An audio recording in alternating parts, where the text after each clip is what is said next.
Evet, geçen gün İsrail'in yaptığı saldırılarda El-Kassam Tugayları'na yapılan saldırıyı maalesef sözde Müslüman geçinen Samanyolu kanalı terörist kamplarına saldırı yapıldığını haberlerinde vermiştir.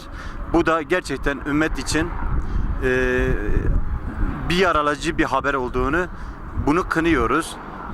Aynı zamanda sözde Müslümanım diyen görmüyor mu yıllardır Filistin'de çoluk çocuk demeden yuvaları yıkan bu terörist devlet, ümmet için bir hançer gibi kalbine saplanmış bu vampir devleti savunurcasına, malumunuz zaten Türkiye ve dünyada gün geçtikçe bu yapılanmanın iç yüzü bu haberleriyle beraber deşifre olmuştur ve bunu birkaç gün önce de köşe Zaman Gazetesi'nde bir köşe yazarı yazmıştı. İşte tarih Yezidleri, Sisileri affetmez. Doğrudur aslında. Bunu biz de Allahu Teala tarafında doğruları konuşmak gerçekten çok güzel. Tarih Yezidleri affetmediği gibi Abdullah bin Selülleri de affetmedi. Bir dönem işte peygamberin işte ya Resulullah sen bu şehre izzet ve şerefi getirdin. Resulullah minberden sözünü keserek işte timsah gözyaşları döken Abdullah bin Selül'ü de affetmedi. İşte kendi namuslarını, kendi vatanlarını savunan insanlara bu kadar küstahlaşan Samanyolu TV, Filistin'deki o mazlum, mustazaf haklara terörist diyebilecek kadar küstahlaşan bu insanlardan artık ne beklenir? Artık bu insanlardan ne diyebilirsiniz?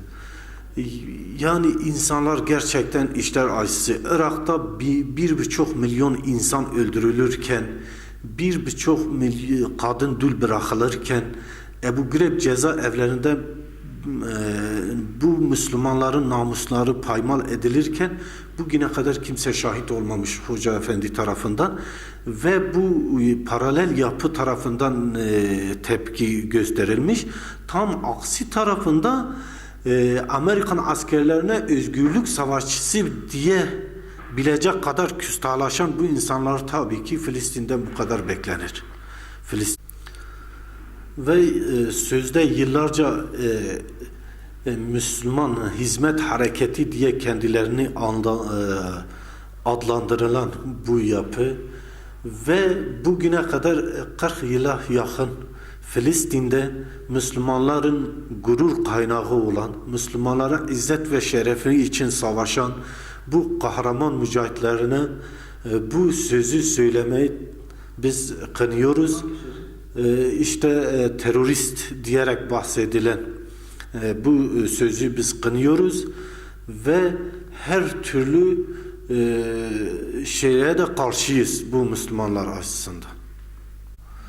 Ve burada Müslümanlar, biz Türkiye'deki Müslümanlara bu görev düşüyor. Bu insanları kendi şeylerinden silinmesi lazım ve bu okullara gerekse dershanelerine bir an önce bu tepkiyi dile getirilmesi gerekiyor. Bütün Müslümanlar üzerinde bu adeta bir farz oldu.